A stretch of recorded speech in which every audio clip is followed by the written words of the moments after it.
absent at the moment. Mr. Colangelo, Yes. Mr. Weisgerber. Yes. I'd entertain a motion to excuse Mr. Veroni, who could not make it this evening. I'll make that motion to excuse Mr. Veroni. Is there I'll second the motion. all in favor? Aye. Aye.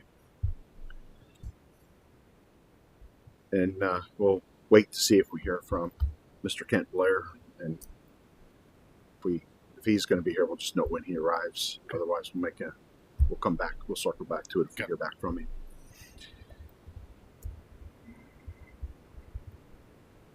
All right. So in front of us are the minutes.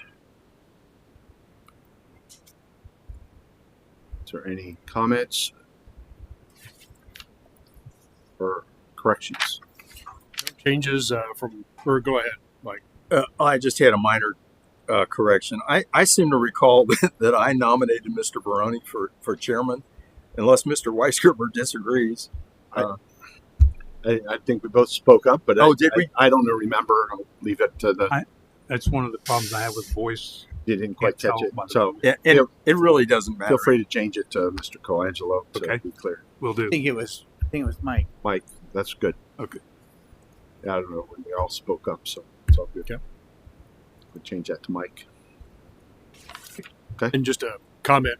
No changes from my point of view, but a comment. I felt the note. This is the right level of detail for notes. So it's a good deal of time getting it. Yeah. Yeah, I agree with that. I like Doug, I think it's a lot better. going forward. I think this is what. It's perfect. Okay. Great. Thanks. So there's no other changes. Thank you.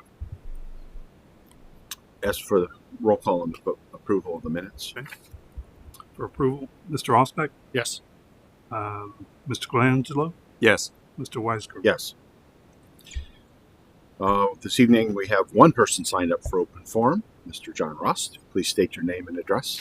Approach the microphone, please. It's on. My name is John Rost. I'm at 1718 Bird Dog Court. And yes, I do have a bird dog. I just wanted to drop in, and I saw Mark on the bike trail, and he told me you were having a meeting, and that spurred a thought that I would come in and just let everybody know that it'd been a pleasure working with everybody, city staff, and everybody on the committee through the years that I've been involved. I retired from the bank, and I've been preoccupied with a lot of stuff that I'm trying to get done before I can't. And really the timing of our budget conflicts with Iowa pheasant season. And it just got real tough for me to justify staying on the committee with that. So it's been a pleasure. Everybody did a great job, in my opinion. And I'm sure you'll continue a great job in the future. So thank you for allowing me to be involved in the Finance Committee, and good luck in the future. John, thank you for all the years that you've served and the talents that you've brought. I was hoping you were going to tell us that you are available if there was ever an opening. So I'll keep waiting to hear that back again as things settle down. Maybe someday when I can hunt. But thank you. Really appreciate the years of contribution and really your sound judgment that's Thank you. been available here. So, I did get a great voicemail from Kathy Bailey thanking me, and I hadn't seen her. If you do see her, you can mention that I brought that up. That was very nice of her to. Do you remember the first year that you served, John? I don't. Did Veroni come on at the same time you did? Yes, he did. Mhm. Mike and I did when Donald Achek was mayor. Mhm. And I couldn't tell you what year that was. But then when Linda Cox became mayor, they had a changing of the guard. And then another one later. So around the year 2000 is when I think you came on. Yeah. That post 99 election into 2000 is when I think you were brought on. Yeah, it was a lot of fun. I mean, starting back with Bill Taphorn and his spreadsheets and a lot of paper to what we're doing now. It's a big leap. So kudos to everybody. And I'm going to leave. I'm going to go drink some beer and smoke a cigar. So you all had fun. Thanks for stopping by. Please come by anytime. Take care, sir. All right, we'll move on to new business. We have the first quarter financial results and quarterly update. Thank you, Mr. Chairman. So the first quarter has seen a lot of activity going on with the city. So we've got the revenue related to the 2022 fire levy is starting to come in. The yearly estimate for that is about $705,000. And we have received the first settlements from the counties, and we've received $363,000. So a little bit more than 50% is what we're expecting. The second settlement is usually a little bit less than 50%. You get most of it in the first one. So we seem to be right on track with getting that revenue in, which has been exactly what we needed to support our fire services. Also, we've had the water main replacement fee is coming in. We got a little bit trickling in, in December, but this is the main time when it's starting with the January bills. So to date, we've got about $144,000 for the WMR fund fees. The city also completed the purchase of 501 Loveland Madeira Road. We had expenses in $392,000 of that for the last bit that I believe we took care of earlier in the month of March. And the groundwater remediation project has been moving ahead. We've been getting some invoices for that and submitting those and getting some grant funding. We had one expense in March of $1.1 million, and we have received about $875,000, but that was received in April, so that's not reflected on these reports. Investment income continues to improve. If we look at the first quarter, it was up 1,059% from last year. So not dollars, percentage. That's about $86,000. The big driver of that, Star Ohio, their 30-year number in March of 2022 was 0.3%, and now we're up to 4.87%. And that's a great investment for us because it's not locked into a CD. It's money that's there, and if we need it, we can just move it over within a day or so. So we're getting a lot of good money from those investments, and that's going into our special projects funds just to help improvements to the city. So we'll go into income tax in a little more detail later on the next item, but so far we're up 8.5% over last year. So we're continuing to get some improvement there. I had a question about investments before you continue with revenue. On page 10 is the investment portfolio, and I noticed that you acquired another CD in late March at the Amaranth Bank. Yes. And got a 5.25% yield on it. That's good. When you listed that, include CD in that description, so we know that that's a CD. I mean, it's obvious it's a CD, but Sure. It'd be nice to just include that in the description. And the other thing I noticed is next month in May, you've got the Citibank CD is going to mature. So you've got another $210,000 that you'll be investing somewhere. Right. Yep. And the process with that is we have the investment board, which consists of Mr. Kennedy, myself, and the chair of the Finance Commission. So that is Mr. Veroni. We had him in about a month ago just to have a little conversation and get him up to speed on our investments and just kind of pick his brain a little bit on that. Is Amaranth local? I'm just unfamiliar with that. They're not. So we have all those CDs that you see at the top are through our Raymond James portfolio. And that's how we really help to leverage better rates. In the past, the city was required to have money in local banks, which is what you see at the bottom. But you see that those rates are much different. Yeah.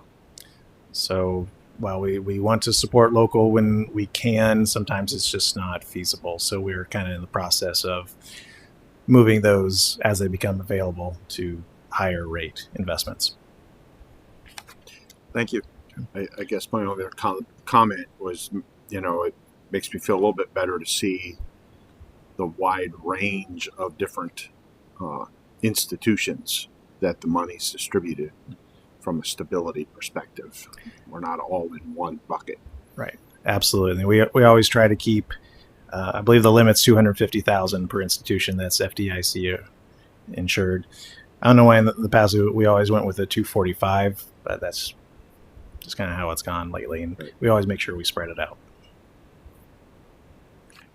Got one question on the expenditure side, and then it's going to be one on the future income. On the expenditures side, for the Chestnut Street remediation, is that a one-time lump sum payment, or do we expect some future expenditures on that this year? Do you want me to weigh in on that, Mark? Yeah, sure. Sure. So this month, we actually just processed another reimbursement request. We received 2 additional invoices for the groundwater remediation. So that project, aside from about $120,000 in retainage, is now complete with the payment of those invoices.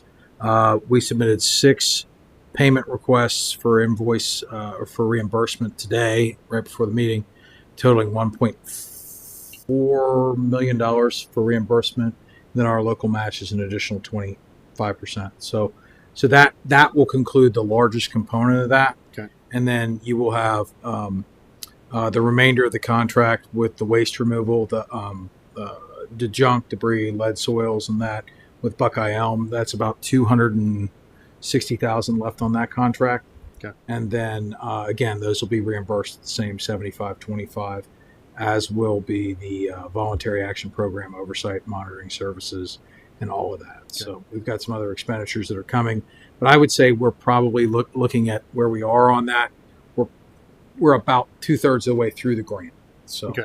That's good. And so, and everything is, in terms of cost, is coming in as expected. Yes, exactly as expected, and it's because we bid the projects. They have to honor They're those. locked. Okay. They're locked, so Okay. that's Okay. good.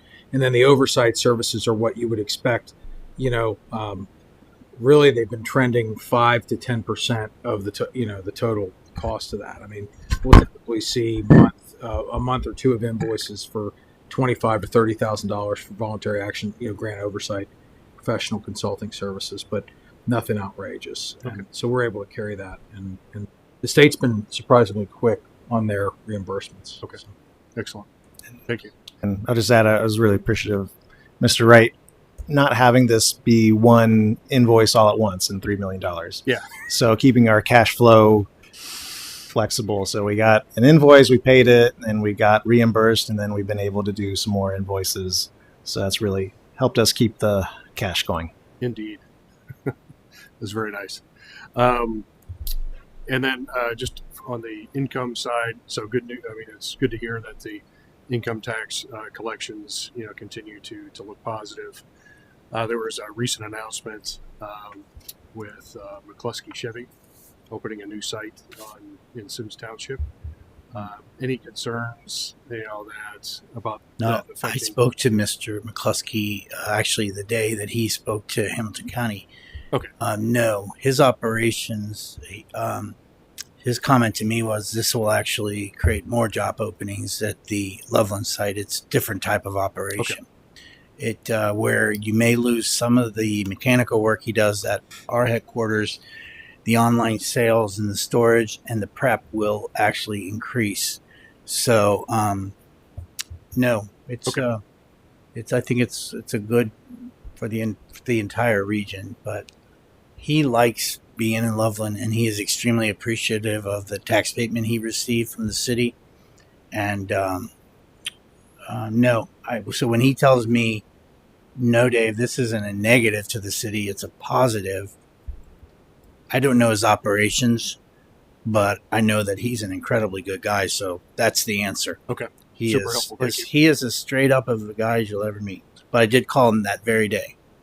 So Excellent. Greg, pull your microphone a little bit closer. Oh, sure. Well, I could just talk louder too. So that's also easy. But the outliers, of course, is Oasis is never really knew exactly what Oasis would be. Oasis Lawn Care, they're a very strong outsider to the city, and that's really strong. And I think Corey and I were talking about this the other day, that you can't really look at collectively individual downtown. Not take off the word collective. You can't look at individual downtown restaurants, but when you look at the downtown as a whole, as far as what it produces as a whole, I would say it's to the point it's never been at before, and that is often lost. Those are high school kids and so on and so forth. If that's your argument, well, there's quite a few of them. And second of all, that's not necessarily an argument, because what you're seeing is our entertainment style businesses are growing, but so is our retail growing and growing. And you look at what Teak OTR is going to do. They're not coming in to fail. And I'll also tell you that Corey and I have been working with the owner of the Monkey Bar, who's going to build something on Railroad, that the likes of what no one's ever seen before. And that will that's not receiving any tax abatements. So that will be a strong impact to the downtown TIF, along with income tax. So that's a real benefit to the city in both ways. We gave tax abatements after the fire because it was the right thing to do. Those tax abatements included abatement on the TIF. We then went to council, had the CRA amended. So if you do get a tax abatement in the downtown district, it no longer has an impact on the TIF. So the downtown collectively, I think, is a real driver in that number. So Excellent. Very exciting. Thank you. Yeah, there were a lot of years before all of that development down here where those shops were individual owned businesses and they had minimal foot traffic. So today's a much bigger difference. And by than no where we means started 20 years, 30 years ago. by no means is it done. I mean, Corey will tell you how far along they are with the fire station. And you put a for sale sign on the corner of East Loveland and 2nd Street, and you just write for sale with a marker. Get ready, because people want it. And in a testament to the fire department, that building has been impeccably maintained, and the city just put a brand new roof on it. Mm-hmm. So, it's not like you've reached your peak in any way, shape, or form. I always say this. I feel like to a certain extent, you've sort of reached your peak in the Commerce Park. There's one space remaining. It's not the most desirable. It's very wooded, but city has done a lot. Corey fields a lot of offers. But you can look at the Commerce Park and sort of say you're peaked. But if you follow next Tuesday, zoom in and follow the council meeting where Choice One is coming in with the start of what the plans are for Love Madeira Road. That is an untapped resource that will continue to grow. Right. So that's your next, the Star Trek, that's your next frontier. And I think that is really going to be something, because nothing's more frustrating after 38 years and being in this business, seeing expensive plans get put together and on a shelf. Well, this is going to prove to everybody that the comprehensive plan isn't being put on a shelf. The Nisbet Park plan sure as heck wasn't being put on a shelf. Look at it. So I think that's the good thing, is I really do think that your big days of Commerce Park are long over. But that doesn't, you maintain it, Still growth you to be maintain it, you take care of it, you protect it, you talk to the Keiths of the world, you work with Mike from Mike's Car Wash, but let Corey run with the Love of Madeira Road project, and X number of years from now, that will be another producer for you. So, Yeah, I think in addition to that, I mean, think about growth, the changing environment where people work. And I know Mr. Wright and I had this discussion earlier. With these hybrid models of a lot of people working from home, as a bedroom community, we have the opportunity to make sure that once from the pandemic, emergency clauses, all of those things get out of the way, we need to make sure that people understand that if they're working from home, they should be paying the taxes where they work. As a bedroom community, that has a plus side for the city of Loveland, provided we understand how to get that information out and track it. So there's going to be a little bit of work to do, but that's also a plus side for the city. I don't know how much you're seeing yet, Mark, on that yet, but I mean, just still going up and up. Does the Ohio Municipal League have a position on that? I don't know that I haven't really seen the Ohio Municipal League input. I would suspect they should because, the problem with that from my perspective in the Ohio Municipal League is there's so many municipalities that count on transient workforce where locales like Loveland is a little different where we are a bedroom community. So city of Loveland, villages, some of the smaller communities, the Ohio Municipal League tends to stay closer to the bigger municipalities. Dave, you could probably speak to that, Maury, but I don't know if they have a position. The governor has, under the pandemic and the emergency, kept it, you pay taxes where your business was located previously. As that ends, we need to look at what is our regulations, what's the state regulations. And I think everything is in place once the emergency clauses are gone. It's a matter of how we make sure our residents can track where they're working from and make that agreement with their employer. So that, again, it really is where they're going to be working and with the employer. So it's just another thing we're going to have to try to, in my opinion, stay on top of. Right. Super. Okay. There's no more comments. I'll continue on. Moving on to packet page 6. So our fire EMS funds, there's a little bit of an adjustment there. At the end of the year. Can I interrupt again? I'm sorry, Mark. I didn't realize you had finished revenue because I wanted to make a couple comments. On packet page 13, which is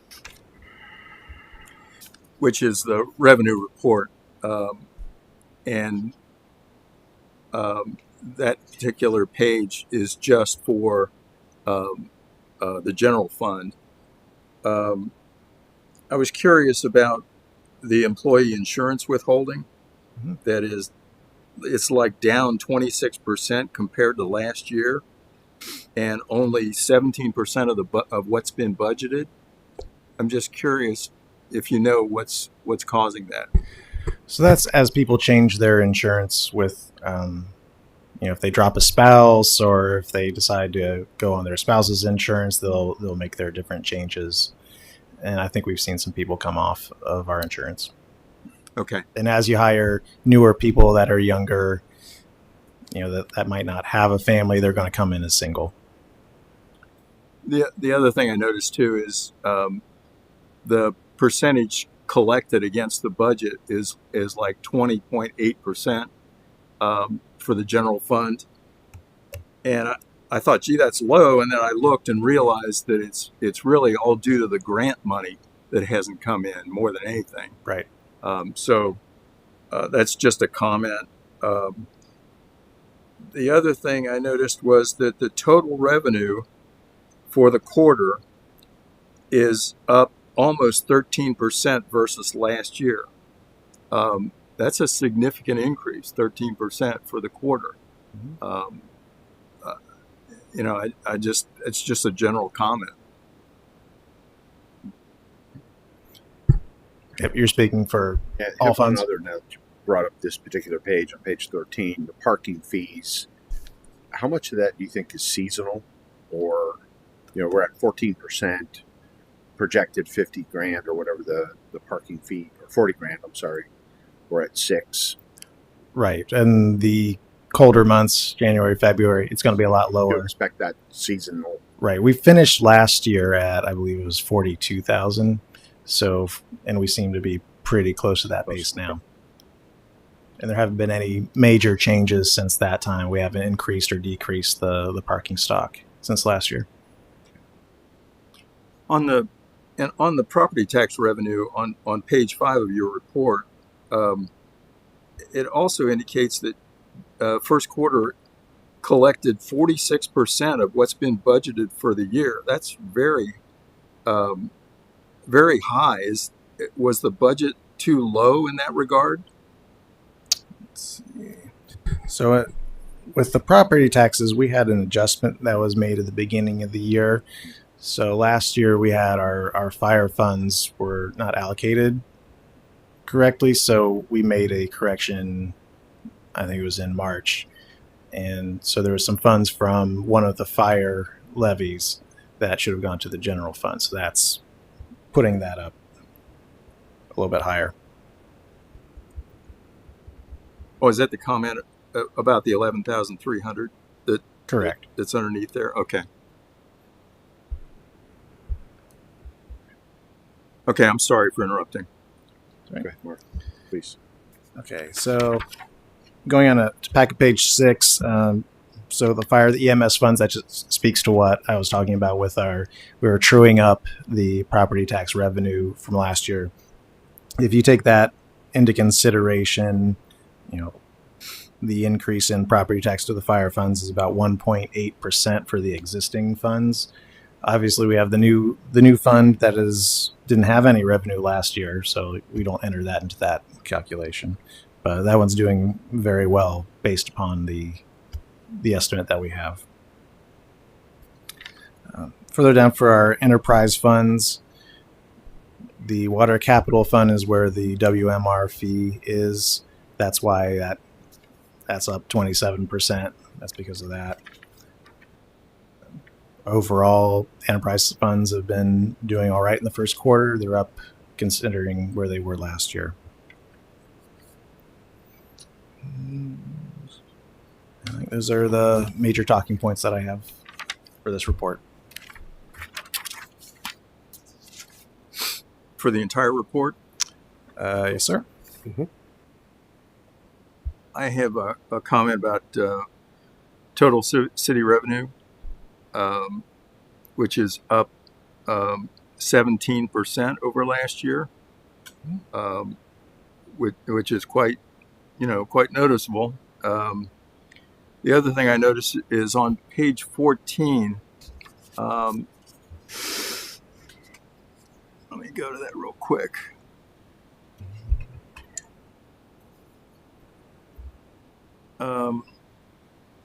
Oh, 14. I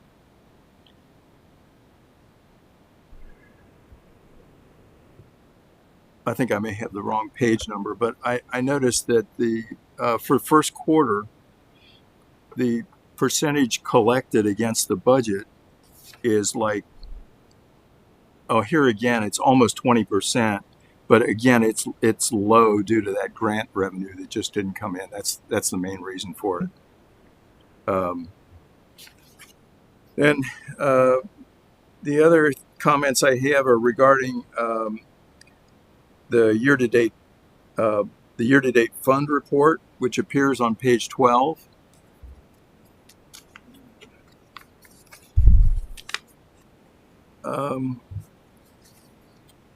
What I see is that the beginning balance for the quarter and the ending balance for the quarter, the ending balance was low and it was down by 4.3%.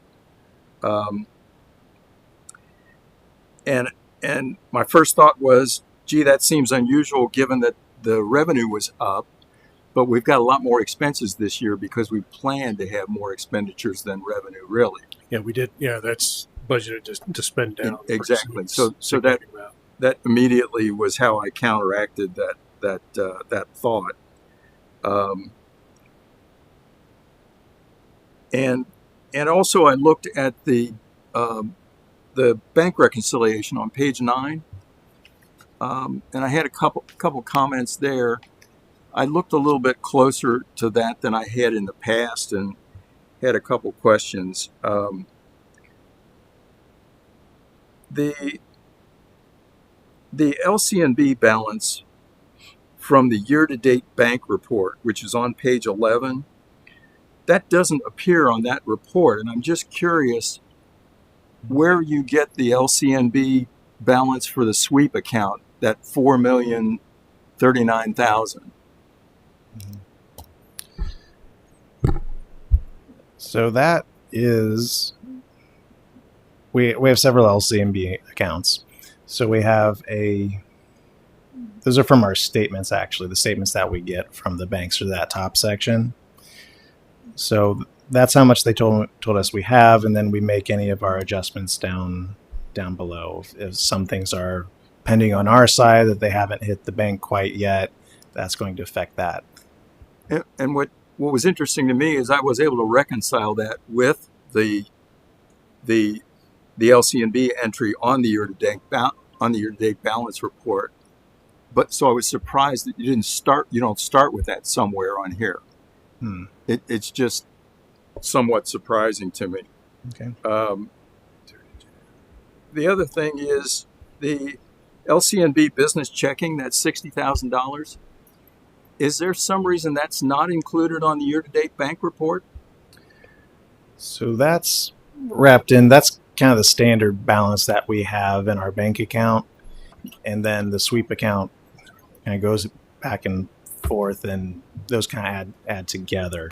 So, but on the year-to-date bank report, which is on page 11, by the way, if you look at that, there's only 2 entries for LCNB. And what I'm saying is that $60,000 included in either of those 2 entries? It should be in the top one. Should be in the top one? Yes. Okay, so it is included in the top one. Everything should end up totaling together. Okay. And that first one on page 9, that's really the one that we use, as the title says, to reconcile, to make sure we balance at the end of the month. That's its main function. Okay. Thank you. Okay. So, you said all you want to say? I'm open to more questions if there are. I just thought I'd ask. But I guess I could wrap it up if you'd like. You know, we're going as we expected. We knew there would be a lot more expenses, which we had talked about, and a lot of projects, and we have more grant money coming in to cover some of those, and so we're going as expected. Yeah, and so 2 things. One, make sure we note when Mr. Blair arrived in the minutes with regards to the time. So thank you, Mr. Blair. I apologize to all of you. The delay and the wasting of your time. So when again, I think it's important for folks to realize, and as we go through this, what we plan for the budget, how it's coming in, right? And that there's, when I look through this, I don't see any major deviations from the plan, right? From a timing perspective, it seems like we're on the mark with regards to our expected expenditures, receipts. There's variation that has to happen, but it looks like we're following the plan, which, is the right thing to as a message to get out to folks. Okay. So for the first quarter financial results and the quarterly update, is there any other discussion from the commission? Is there a motion to accept that quarterly results and quarterly update? Make a motion to accept. Do you want to include the quarterly income tax update, or we can approve that separately? We can. I think we've done those separate. I was going to do them separately. Okay. Just so that we'll have separate motions. And that's fine. A deviation. So I'll second Greg's motion. If we call the roll, please. Mr. Osmick? Yes. Mr. Blair? Can I vote? Or should I abstain? You can it's up vote. to you. If you feel uncomfortable because you weren't I- here, you could abstain. Yes, Or if you've reviewed it and you're comfortable, you can vote. I know what's in there. Mr. Colangelo, Yes. Mr. Weisgerber. Yes. Okay. Then we'll move on to the income tax update. All right. So we did touch briefly on this during the previous section, but income tax remains to be strong. Last first quarter, we had a 9.9% increase from 22 back to 21. Unfortunately, we're just 8.5% increase this year. Still quite an amazing continuation. Only a couple years ago, the city had never been to $5 million of income tax. Now we've smashed through that, and we got over $6 million last year, and we look to be on pace to comfortably get that again this year. It's all those raises they give the GE guys. I'm not Ta- going to comment. Take your word for it. Problem is, it goes to Evendale. For the most part. That's true. So, looking at the breakdown of our three main categories, withholding is actually down slightly in the quarter, but businesses and individuals are both up. So, we're continuing to be strong. We had a very successful, Rita did a subpoena project where anyone that hadn't paid in quite a while would receive letters. They received one as kind of the friendly reminder, hey, you should file your income tax, and then one with a few more teeth on it later. So we did see a lot of revenue coming in for that as people were getting current. That was kind of went by the wayside during COVID, and people kind of had their different issues that came up. But I think everybody's catching up now. As I said, Rita is getting the word out just to remind folks that this is a required filing community and people are getting up current. Today was tax day, and to our surprise, it was pretty busy over the last couple weeks, but we did not have a line out the door, and I think the last taxpayer actually left only a few minutes after 4:30. So I just want to take a second to thank the tax staff that we have here that were helping out.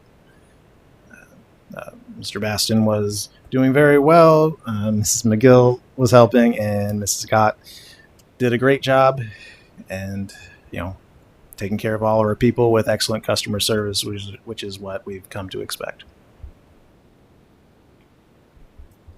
Excellent. Mr. Blair? Mr. Medler, can you characterize a little bit the business versus individual component from last year versus this year? Yes, so with our business, or the net profits, so that was up. We got 192,128 in the first quarter compared to 126,768. So nice, That's just from businesses. just from businesses. Individuals, Good. right? Individuals increased from 296.80 up to 376 and $2, which is a very large jump. I believe that has a lot to do with the subpoena program that got a lot of people current. Okay. Has the subpoena program started to hit mayor's court as well, or has it been fairly well managed outside of bringing folks into court? I'm not sure if I can speak to that. I haven't looked too closely on the mayor's court side. I can put a little bit of the majority of the court actions and subpoena follow-up are through Rita, through their attorneys Okay. and the county courts. So a big chunk of that has been Rita's attorneys filing actions in Hamilton County, Okay. and we pay fees for that, of course. There's the documentation fees as well as some legal fees that come out of Okay. our distribution, but most of that's being under Rita. There's very few going into mayor's court. And they're doing that then also for Claremont and Warren? Correct.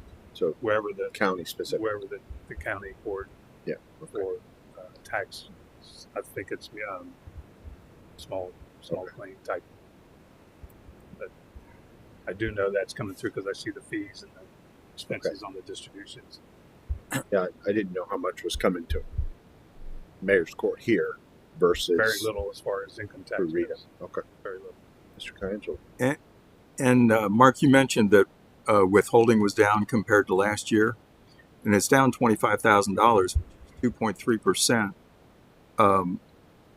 Can you think of a reason why that would have occurred? Nothing specific comes to mind. I know sometimes some companies have bonuses in the first quarter. Perhaps that was a little bit lower this year. I'd have to look at it case by case. If I might, I think we had one large employer that's closed down, didn't we? Or moved down? Amp. Okay. The space has been backfilled, though. Zeeler Lawn Care.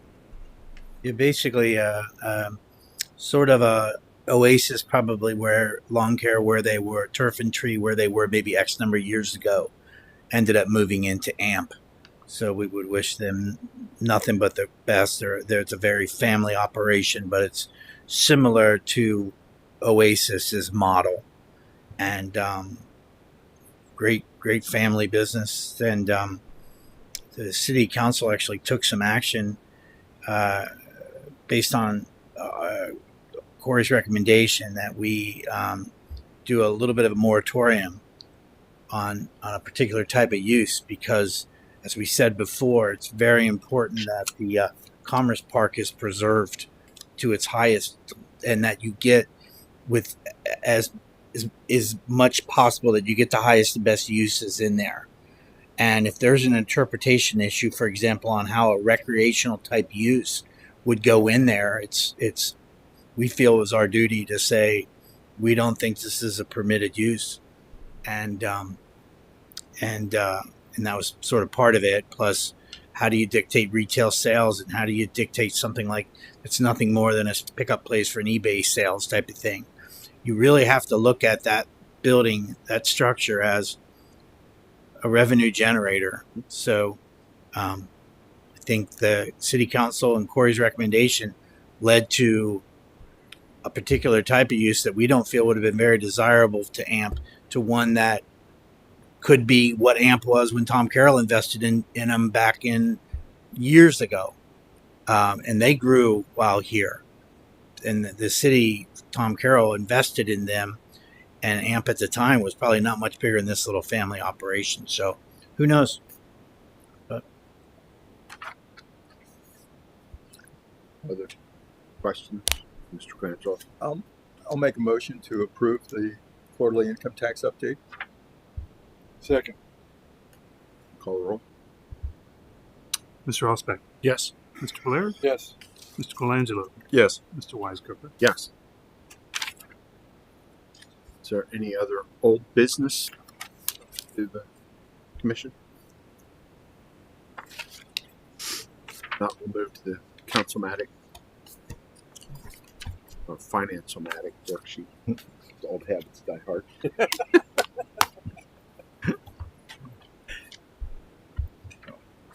Is there anything on this evening? Yes. We have a few items. I believe Mr. Colangelo has the first one, the semi-annual cash flow review.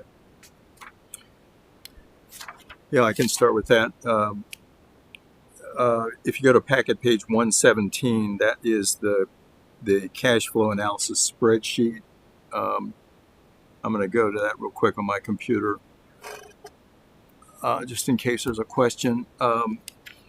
This is virtually identical to what Mark publishes, and it's also in the packet. The only thing that I add to this spreadsheet is the table at the bottom, which shows the worst periods of decline in operating account balances. And it shows for the last 4 years, there were 4 declining periods. The largest one was the 6-month period in oh, that's funny, the year's not there, which was in 19. Yeah, at the end of 2019. And then the latest one, the last 7 months from September of last year through March of this year, there's a decline in operating accounts of $2.3 million.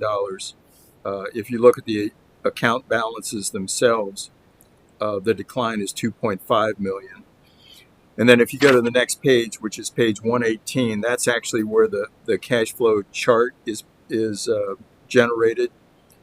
And on that chart, what you're seeing is the last 15 quarters of revenue and expenditures. 15 quarters is just 1 quarter short of 4 years. And you can see those declining periods of operating account balances by the arrows that show those 4 declining periods. And the one that is current is 7 little arrows, which represent the 7 months where we had a declining operating account balance from net operations. We had more expenditures than revenue in those 7 quarters. So I would still, given the amount of expenditures that we're going to have throughout the rest of the year, I think we're going to have some more declines in the operating accounts. So we'll probably see a little bit more as we go through the next couple quarters. But that's an indication of how much has occurred so far just by looking at that chart. Anybody have any questions? Mr. Allspot. Yeah, just, I know within the budget, I mean, we expected to spend down, north of $2 million. Do we have a forecast or an estimate of where we think we're going to land? What quarter would that occur, or do you mean ending fund balance? I would probably just say, probably the end of the fiscal year. It would be great if we had kind of a quarter by quarter outlook, but I don't know if we're going to get that, if it's possible to get that fine, or if we necessarily need to.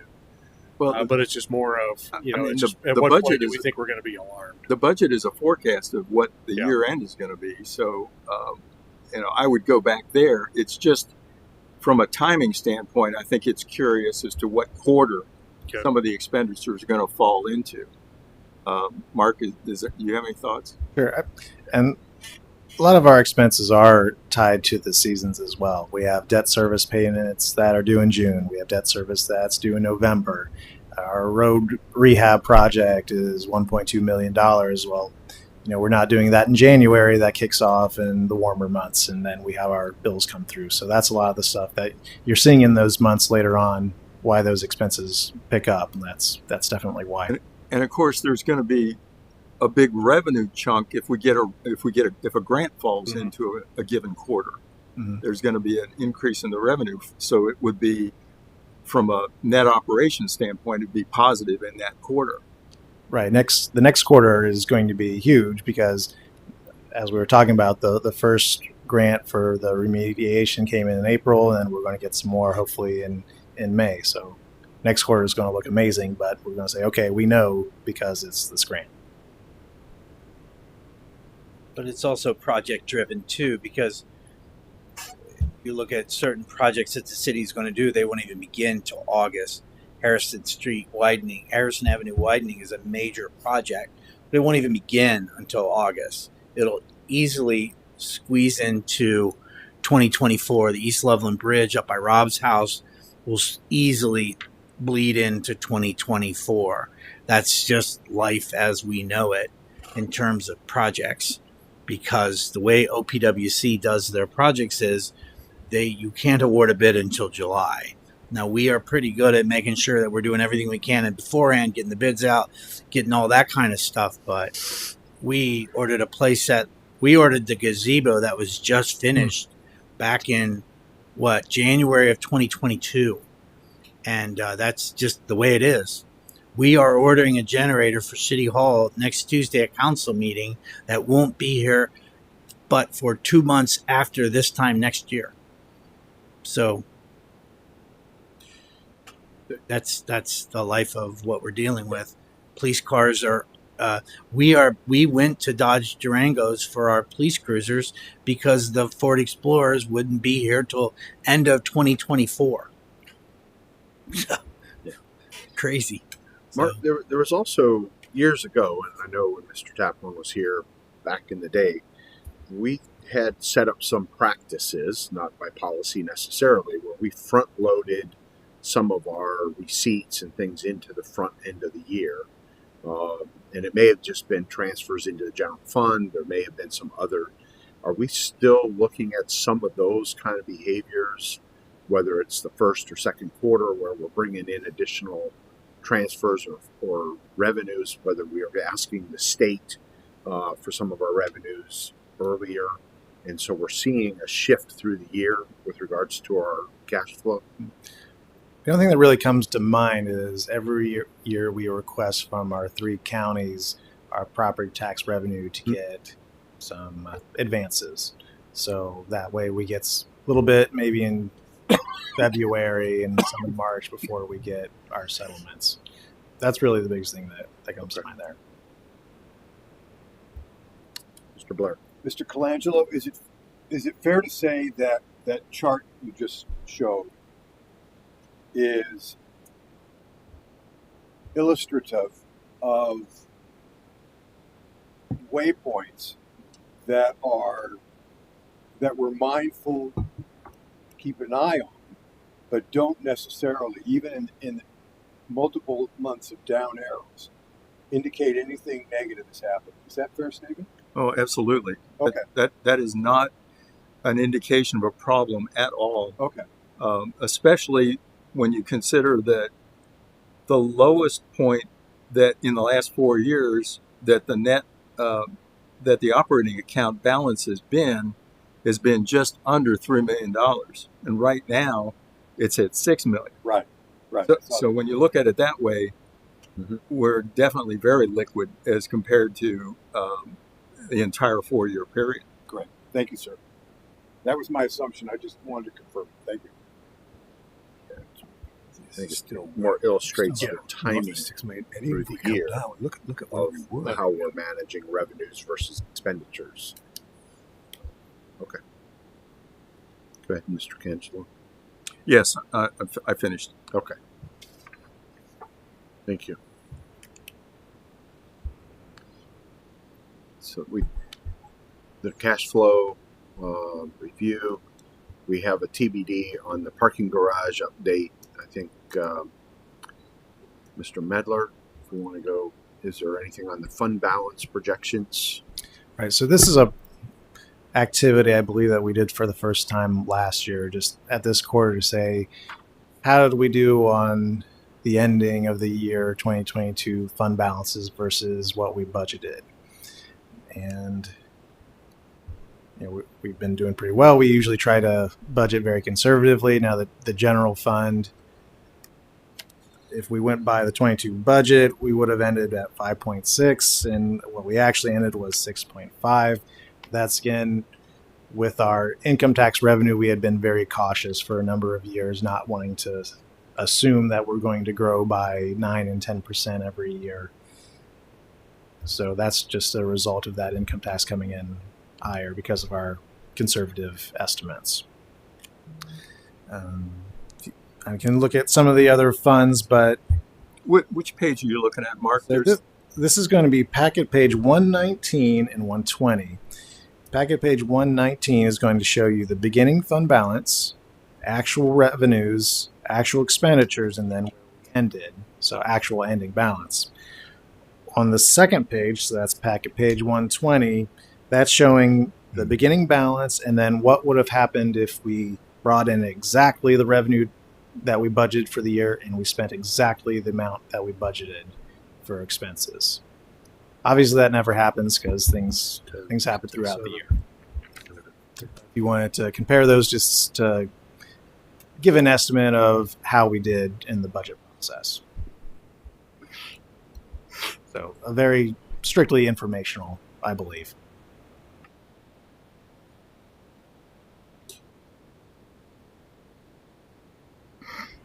Did you? Is it 121 then shows your differential? Let's see. I believe 121 is the following item. Okay. Right. And the grand total there shows that it's down 15% compared to comparing first quarter this year to first quarter last year. Let's see. Oh, that's on the packet page 121. That's the quarterly fund comparison report. Yes. Okay. Right. So the fund balances are down, and here again, that's due to expenditures. Right. So again, you see on page 121, general funds down 756,000. Well, because of the $1 million payment we made for the remediation that we're getting money back for. Yep. So take that in consideration. We're ahead. Was that against special projects? No, that was through the general fund.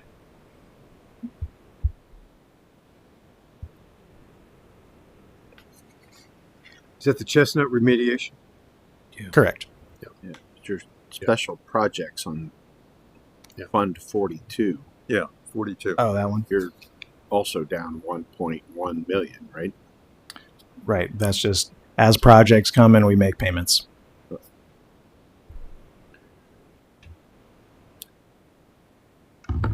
Mark, a clarifying question, or just to make sure I'm understanding correctly. If I look at, is it fair to say that, or if I look at page 119, we finished ending balance just shy of $13.5 million, and when we did the 2022 budget, we expected to come in at 10.8.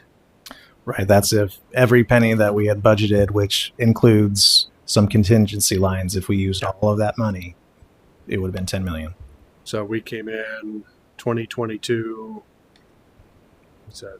2.7 better. Something like that. Yep. I'm sorry, I didn't hear that, Mark. I mean, Greg. 2 point. Sorry, I was doing the math in my head. $2.7 million better than in the 2022 budget. Oh, I see. So 13.5 minus 10.8. Okay. So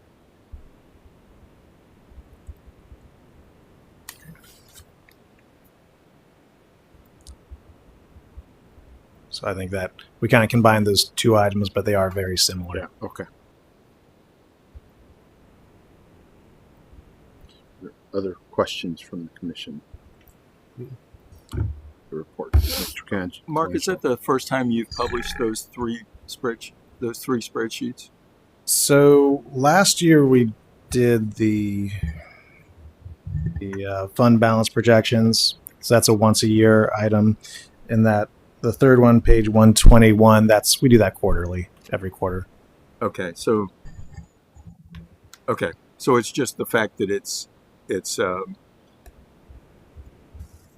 I guess what I'm curious about is why didn't we see this in January? Did we see these three reports in January? No, you only saw, in January you saw what would have been that I see. third page. You would have seen that for the fourth quarter. Yeah, I got you. Okay.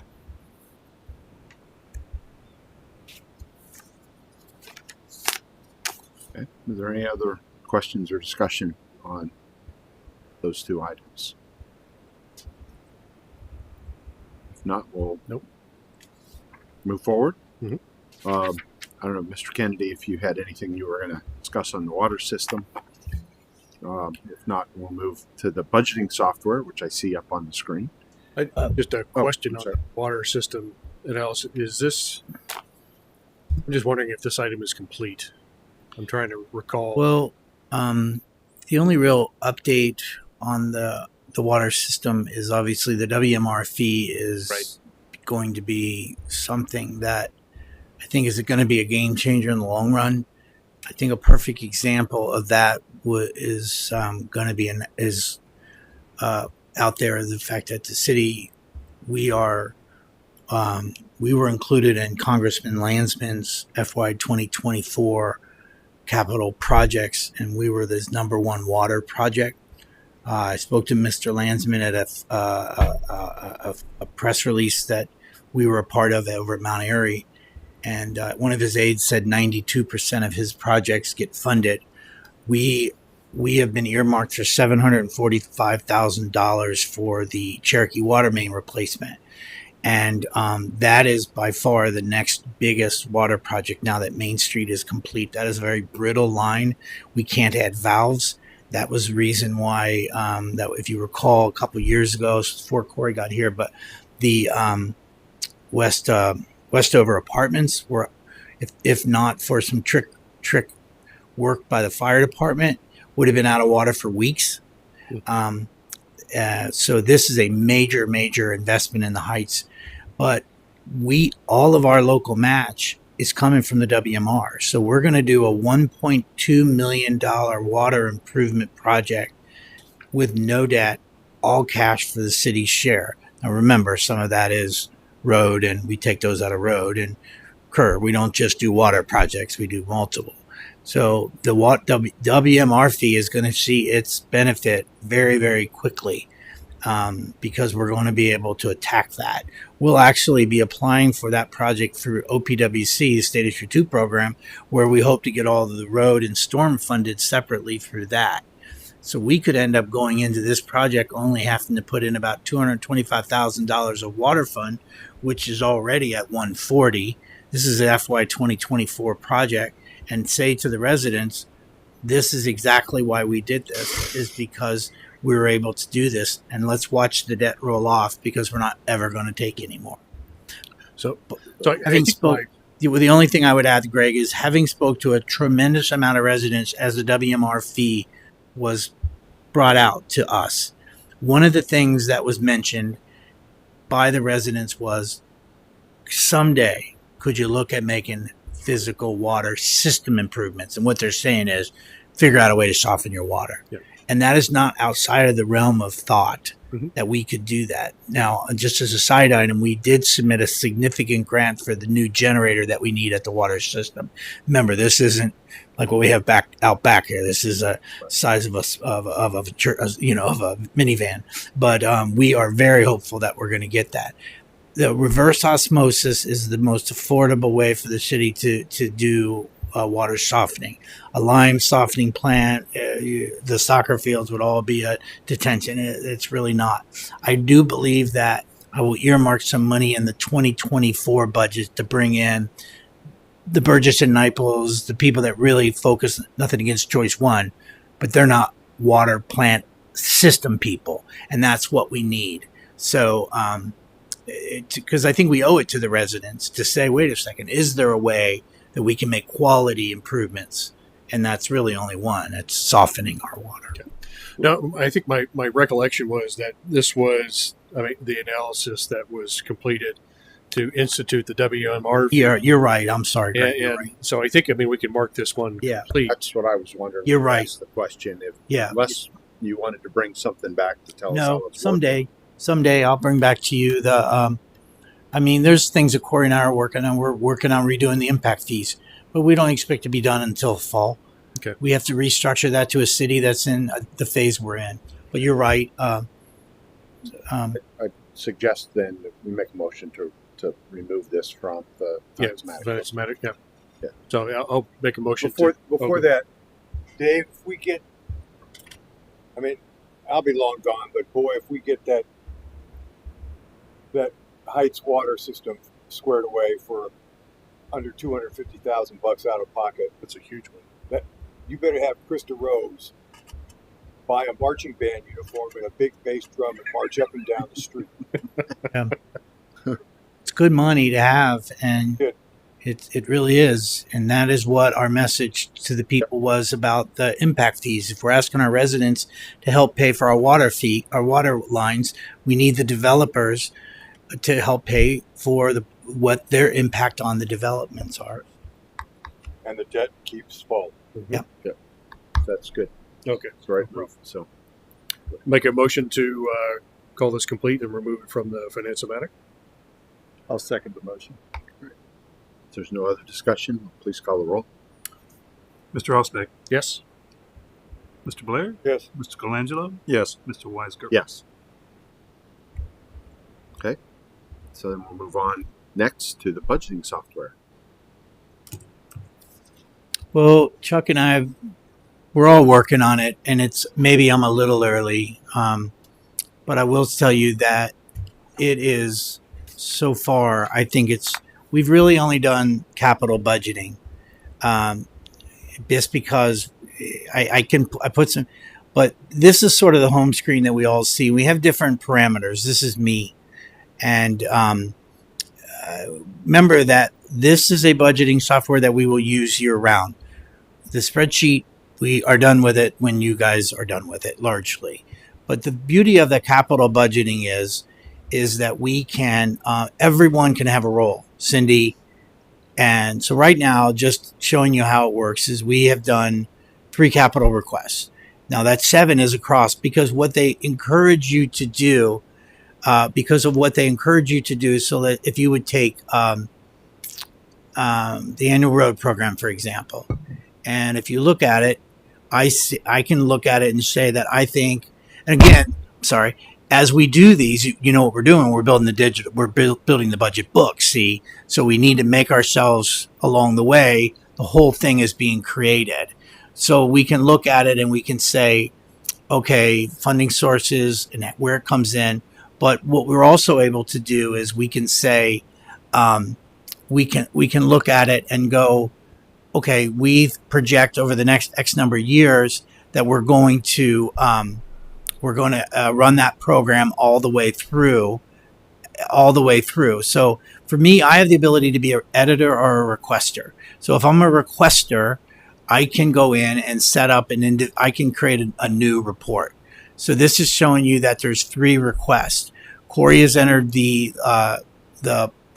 so what you're also going to see change wise here is, so in 2024, we've entered a total of $2,867,000. That includes the road program, the Cherokee Water Main Project, and Lever Park.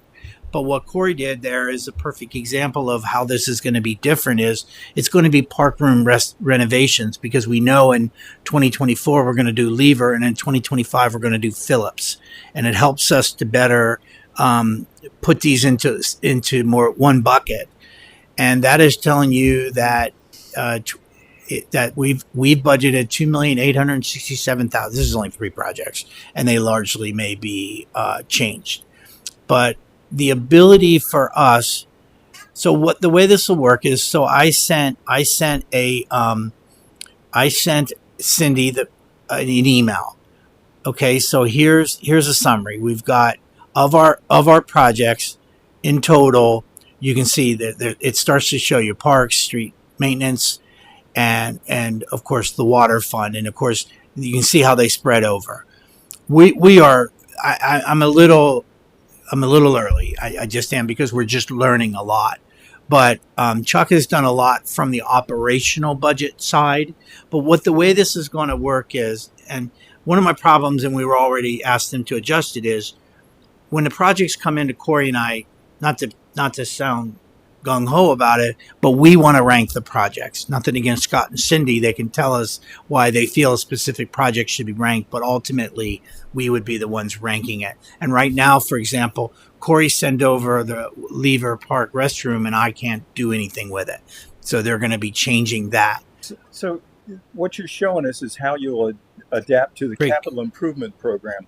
Isn't that? Yeah, the capital program. Cindy is learning now how to send a project over. I'll get an email and say, Cindy, city engineer Cindy Klopfenstein has sent you a 2024 budget capital project. Please review. And it comes to me, then I can go in and look at it, and I can say, nah, I think I want to take a little bit more out of that. Water, no, that's down to public works building. So that comes out of multiple accounts. So the total that you're going to come up with here is going to equate to what we normally have as the total for the capital improvement but it's program. already moves into everywhere it's supposed to be in. It's all of those lookups are all gone.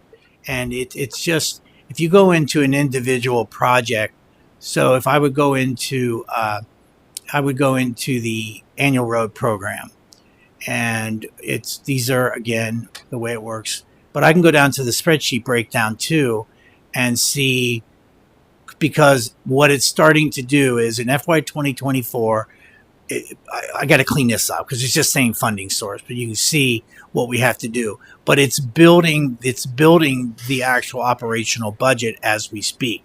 But from us, the biggest part of what we do is the capital budget. Nothing against the other things, but I can already tell you, having just played around with personnel budget, the way that the city can say, okay, Chief Gabrielson, you plan on one new officer. We'll figure out the standard salary. We'll make certain assumptions on what that he or she's health insurance choices will be, and he's in there. He or she is in there. It's really something. Like right now, this would have been a very beneficial tool for our collective bargaining agreement that we're getting ready to wrap up. We can know exactly how it fits into the budget. That is the key to this thing, is Cindy from her desk can send projects, knowing that I may very likely say, and we do that, sorry, Cindy, this is a 26 project. This is a 25. She knows that. And the other beauty of this is Cindy submits a grant in X during period of time and finds out that they're requesting that she put in a little more local match. Boom, boom, boom. We're changing it in the budget, not changing it somewhere else and then change it in the budget. It is really beneficial. And we haven't even touched on the fact that John Q. Public is going to get a lot more out of this than they get out of the state auditors thing, the checkbook. So from a timing perspective, right, it's great. We've made the move. You got it. And you're populating it. When we get to later this year, the budget, do you think this will be? Oh, you're going to be able to ask. It'll all be there? Oh, yes. Okay. The ability for you to say, hey, I would anticipate that this software will be up and running at every one of your budget meetings. Probably on this, just because I'm having trouble even seeing it. But yeah. And when we send to projects like we do, we're building, and then ultimately we send a project, means send a budget. But I would anticipate that you'll be able to sit here and it's nothing personal, but on a limited role, you'll have access to certain components of it. You're not going to be able to change numbers. You don't want that ability because you don't want to get accused of changing number. But you'll be able to sit there when you get more and more savvy with it, and we'll be able to run individual reports right in front of your very eyes to say, Dave, how is that water WMR fee projected to do if we send that out into XYZ? If we are going to get a 15 home development, how is that going to impact the WMR fee, which is going to potentially give you a better idea of a future water project? Because we already know what our next one is after Cherokee. We already have our next project in line. And so the ability, we're just not there yet because we're all learning. Chuck has really dove into it because this is your budget team. Cindy, Scott, Chief Huber, Chief Gabrielson will send us projects. We have this whole conversation mode where I can say to Corey, hey, Corey, I think da-da-da-da-da-da-da-da. So, yes, sir. I'm sorry. I think you spoke to this, but I just need clarification on it. So are you saying that you can enter all projected projects in here and that only a portion of them will fall into the next budget? Yes. Whereas some of the projects that are here will fall into future budgets. Yes. Is that correct? Yeah. I mean, I went ahead and put the road program at 1.2 million over the next 5 years. And that's why that was showing you. So my point is, compared to the CIP program that we currently see for budgeting, all we see there is what has been approved for the year. Whereas what's going to be in there is all capital improvement projects that could be for the next 5 years being planned in there. Yes. And that's why Corey and I had that discussion today. It's important for us to change the title a little bit. Park restroom renovation. Corey did McCoy this year. We do that like we did the play sets. We're doing Lever in 24, Phillips in 25. I don't know that I really want a Lever and a Phillips. I want restroom renovation shown in each year. And that's sort of what we're doing. And we'll show water projects. We're going to have Cherokee on there, but we're going to have the next one up there too through the next things because it helps us match everything up with revenue sources. It helps me too from a grant standpoint also. Yes, sir. Go ahead. So this is, in terms of numbers that we can rely on. This is kind of like the haystack containing the needles from which you're going to build the straw man that we ultimately tear apart towards the end of the year and decide what ultimately gets into the budget. Yes?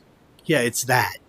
That's what Yes. So these are not auditable numbers that end up in. No. Okay. I just wanted to be able to show you how a capital budget item goes in. Okay. So I'd have something to show you because we're pretty early. I think Chuck has some things that he would like to add. He's been a lot more patient in sitting through the training sessions.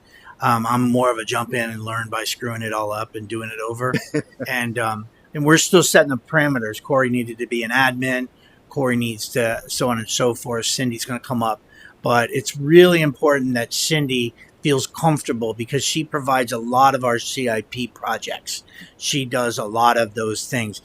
Thomas, for example, down in Public Works is very good, plays a very active role with Scott in equipment because he's the Public Works mechanic. Those are the things. Chief Gabrielson, you got 2 Durangos this year. What do you anticipate the next year? Those kind of things. So I will tell you honestly, with those spreadsheets, we hustled so bad to get you something for the current budget year. We just, when you're not looking, we're just throwing bullcrap numbers in to finish out the budget down the year. We don't have time. Just Dave, a quick Go ahead. question. I mean, would you say that the software is providing the increase in capability that you expected? Oh, hell yeah. Okay. Yes. It And looks like it, if I'm a resident of this city and I've ever had a question about how this, and I mean, I'm just don't even know enough, but if I'm a resident of this city and you think checkbook is something online and it is, wait till you see what their abilities here is. And Cindy can monitor her projects all the time.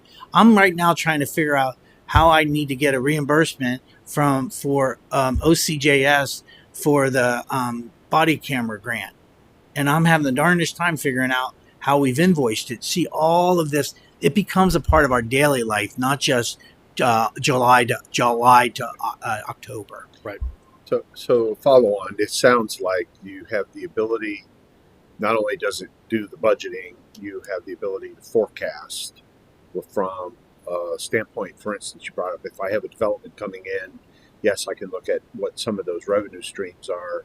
But if you built the model, you would also project the income tax revenue as well as potential expenditures of whatever you're going to do for public works or other. We often get that question that says, well, if you're going to build a neighborhood, what's the trade between revenue and expenditures? And you'll be able to show that in this tool if you build all those relationships. Pretty impressed with it. And Chuck, could you add? I'm making just a couple comments. It's going to require involvement of department heads that haven't been involved like this in the past. Okay. Because keep in mind, it's an online tool that they have access to.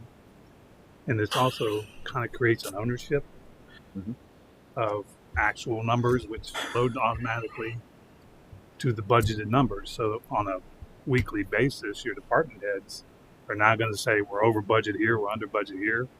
And maybe we revise moving things around because we were wrong when we set the budget.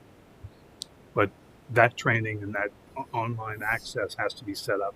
Okay. And they'll have to be kind of trained to get in and submit their draft budget, which comes to the city manager to evaluate, you guys to evaluate. But That's spectacular. yeah, Perfect. but it's ownership. Yes. I'm a believer in ownership. Yep. You got And department accountability. I was going to add the But accountability side. they still have to understand the who sets the budget from the final versions.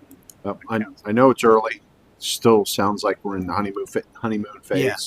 So it'd be good to see as we move through the Yeah, year I think how this you'll progresses. really like it. I mean, here's just that's back to what you were talking about. I was just throwing some numbers in the operational budget side of it. So this is just an example. See the FY24 in progress. This is for the personnel services, but you can just see the ease of it all. City council, for example, personal services. You go into personal services, you go to city council salaries, and you can run everything all the way through. And of course, you can always go ahead and mirror things out through future years. So I'm pretty impressed with it, and I would tell you that customer service is extremely good too. But I think everyone, like Chuck said, is going to have a role in this. This is the four of us. This is the budget team. So Is the chart of accounts, has that been imported into the application? Okay, so that's where he's got the ability to pick on the accounts that he wants to populate. Yeah. Okay.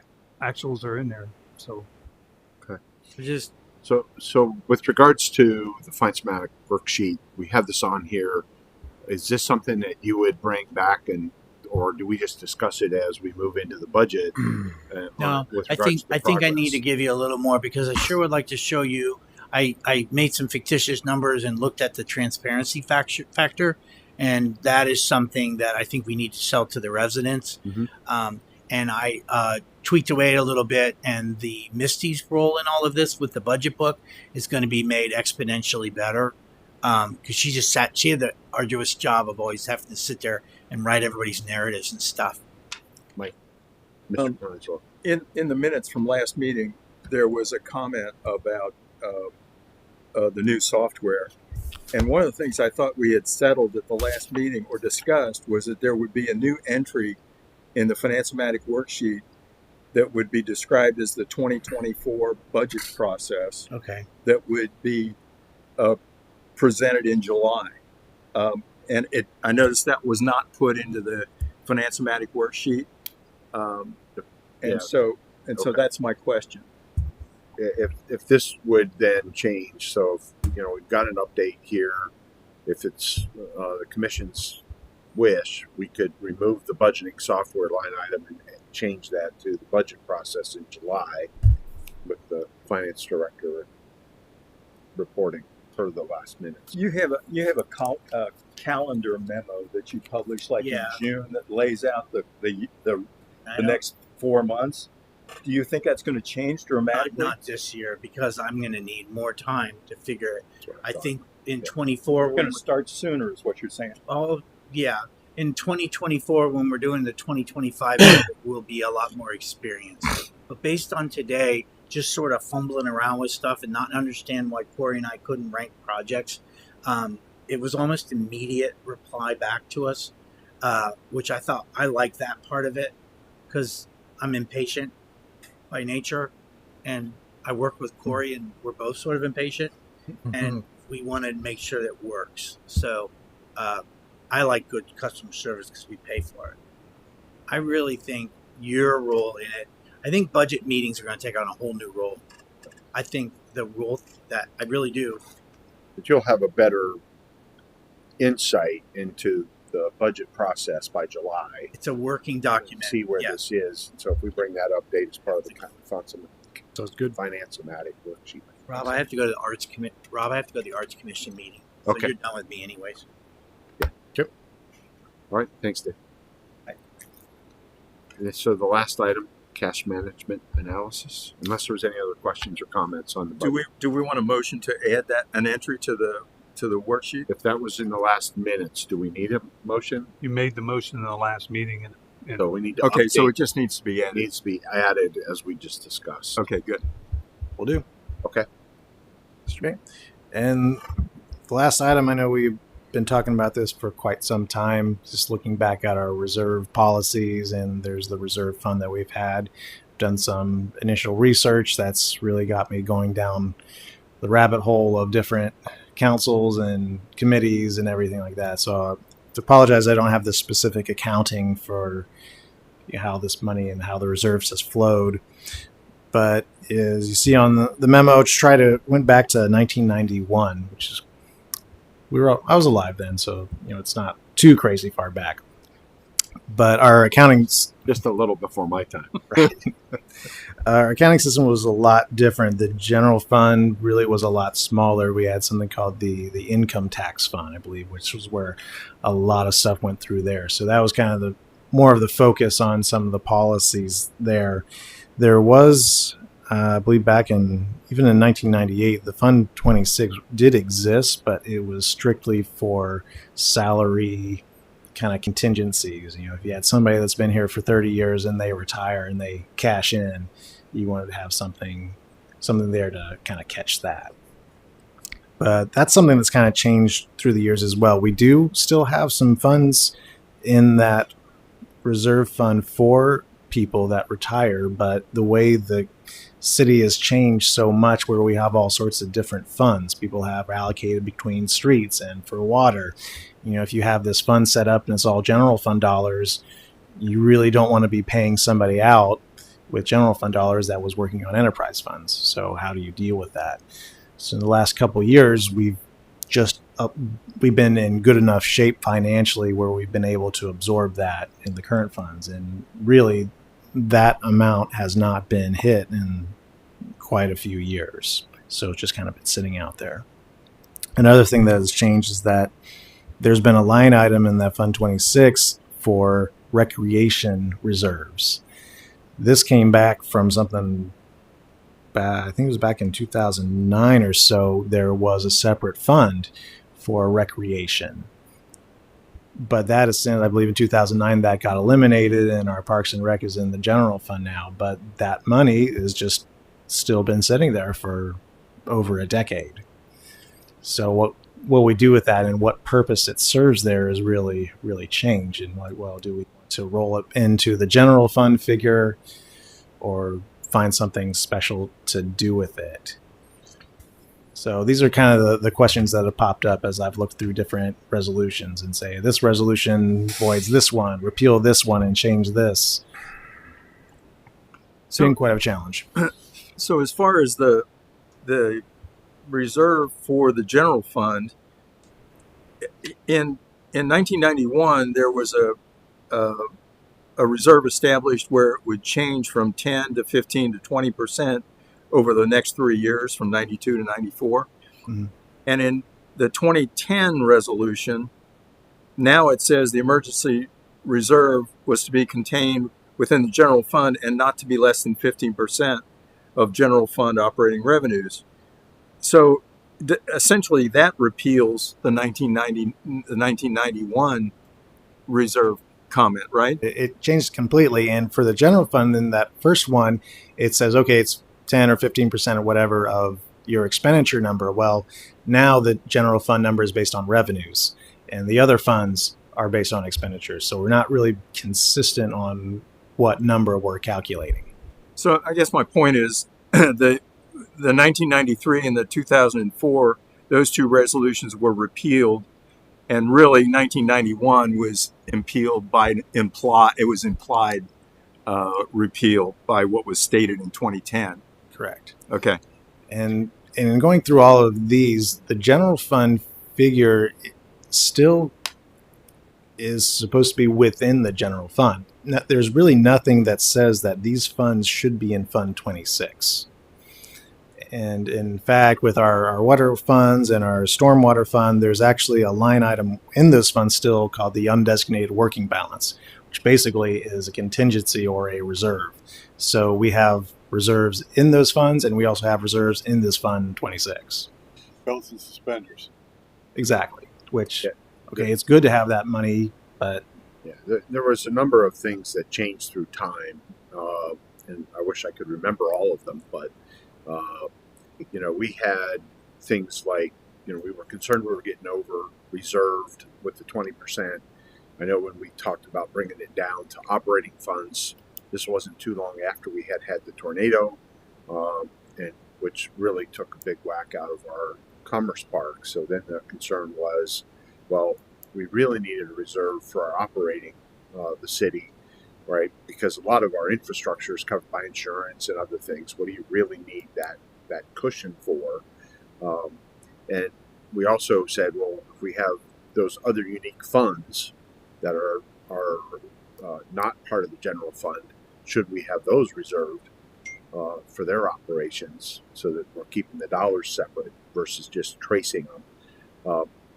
The recreation, there was a push many years ago to create a recreation fee because the city was really the predominant provider of all of the fields for all the surrounding townships. And so there was going to be a different rate for folks that were outside of the city that were using our fields as part of recreation versus city residents. There were so many different concepts through time that we now have this combination, and there was some level of discussion of making sure that if we have the individual funds covered with their reserves, we could really walk back the general fund reserve so that we're not overly reserved in multiple funds. And I don't know that we ever reached a conclusion that brought it down to a level that made sense, because there was a concept, but not all the funds had the wherewithal to meet the reserves. So we had many, you'll probably have seen many ordinances or council actions where we would have exempted one of the funds for year after year because it didn't have the revenue to create that. So we kept the general fund reserve. So at some point you got to look back and say, what makes good sense? Is it operating expenditures? Is it, or from the revenue standpoint, is it an expenditure perspective? What is it that makes sense to have that reserve, and how should it be distributed across the city? I think it's time to really have a good look at it and say, does it make sense to have all these separate ones and still have an umbrella out of the general fund or not? And at what level? Mr. Blair? Wait until you're done. I'm done. Okay. And building on Mr. Weisgerber's line of thought, if we're going to have a reserve of reserves, is the reserve of the reserve essentially untouchable? So we're supposed to have a council item action to access those funds. Okay, so yes, it's untouchable except for council actions. So where is that money sitting now? Is it in a savings account or CDs? So it's basically in our LC&B. I beg your pardon? Basically in our LC&B account, but it's all those monies are commingled together. There's no okay, the water fund balance is over here and that's over there. I understand that. All kind of pot. It's the reserve of the reserve. Right. So sitting in LCNB is costing us money. We would be if it's our last ditch money, then it should be in CDs, long-term CDs that we can always break if we have to break, and we'll still get way better rate of return than anything that LCNB is going to pay us. Just a thought. Okay. Mr. Quinn? The only comment I want to make is, in my mind, this begs to have a spreadsheet constructed so that we could track reserves from year to year based upon whatever foundation amounts they should be based on, and the percentage, everything laid out in a spreadsheet that could be added to year by year so that we can track it. So I would probably add to that, Mr. Colangelo, that the Finance Commission should probably be helping provide some guidance to council and to the city with regards to, does it make sense? What is our recommendation with regards to why a reserve and at what level, to provide that to council, to the administration, right? To use this commission as it's intended to make that recommendation. Is there any way we can get information from other municipalities to know what they do in that regard? Yeah, absolutely. Yeah, there's plenty of sources where we can go do the municipal or community surveys, right? That's out there. I know, and my experience in the past is typically, you just keep that in your fund balance, and as long as you don't appropriate that funding anywhere, you wouldn't have access to spend it. You're absolutely right, and I apologize for putting on my policy hat when I'm in an advisory hat. So It's okay. I wanted to try and be clear what the role of this board is. I hear you. You are absolutely correct as always. I was clear with using the word recommendation for a reason. So, but that's also why we have the finance office here in the city, and we have the investment board to help look at that conversation, which Mark is part of. So. Okay. Is there an action that, other than Mr. Coangelo's suggestion, that we take a look at this both across municipalities as well as kind of putting this out in just a spreadsheet format or a table format on the different reserves and different values? And I think some of these, Mark, when you looked at them, there generally would have been a narrative in the legislation to say why it was being created. Right, and I was able to pull copies if we want to. I can email that to the group if you'd like. Yeah, no, I just was wondering if there was if I were to build a table with what the values are, is there a comments part of the table that says, created for, Okay. or purpose statement, so that it's all in one place for each of them. Like footnotes. Or Sure. comments tab or something. Okay. Okay. I don't need more paper to take a look at. And the other thing I'd like to see is a brief history. In other words, just go back the last 3 or 4 years to look at what we have reserved, what the reserves have been for the last 3 or 4 years for, related to each of the funds. And in some years, we haven't even projected to have additional reserve money. And I think 2020, I think this year there was no projection to have any additional reserve money. No additional money put into it. Yes, Nothing set aside. specifically set aside or allocated. Yes. Years past, we used to have to do that. The budget was such that we didn't have the monies to do everything we needed, and we would have handcuffed ourselves to say Right. X number of dollars had to be set aside Right. to satisfy a 20% reserve on the general fund. So yeah, I think you can look back, and I don't know if you're looking for it as a percent or if you're looking for actual dollars. I'm looking for dollars. I'd like to see the dollars, because I think that spreadsheet could just be extended to future, the upcoming year as well as the next couple of years to just continue to be updated, so you can track the increase in the reserve, because essentially it will increase. It increases just due to cost of living. It's going to increase over time. Yeah. It has, and it was getting back in 2010 when we started having that discussion and looking at the general fund reserve and what that should be, whether it's expenditures or your operating expenditures versus the whole general fund. It was getting to be a significant number that we were trying to keep money set aside for. And so it started to really beg the question, is this the right policy for the city? And the other thing that Mark and I talked about just briefly before the meeting was in the REF fund currently, you've got escrow money that could be there.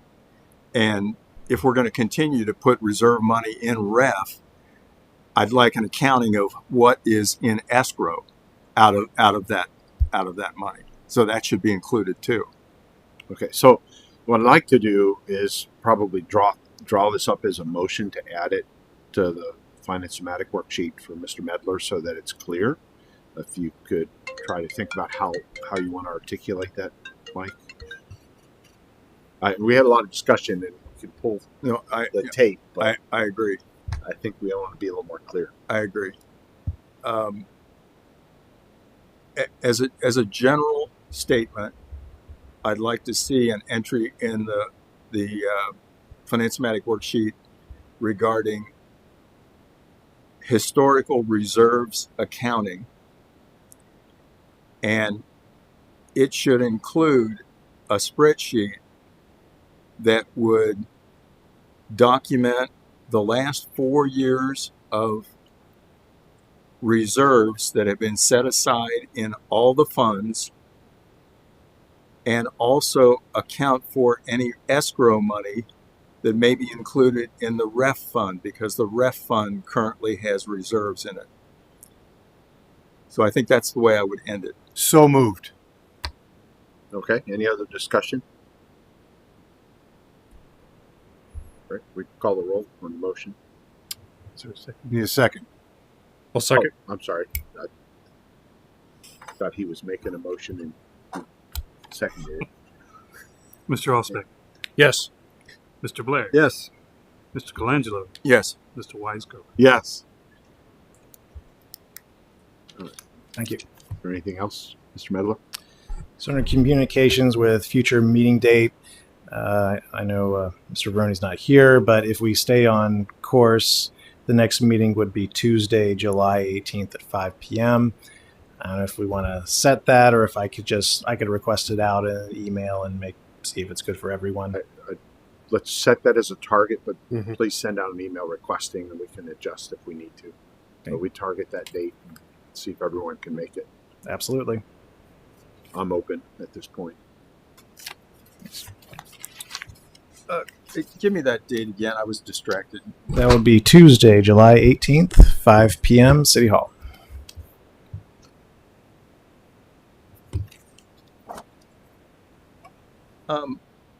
I had one additional question on the cash management analysis. The very last entry on that page where you're talking about the resolution in 2012, it mentions reserves for water and stormwater funds.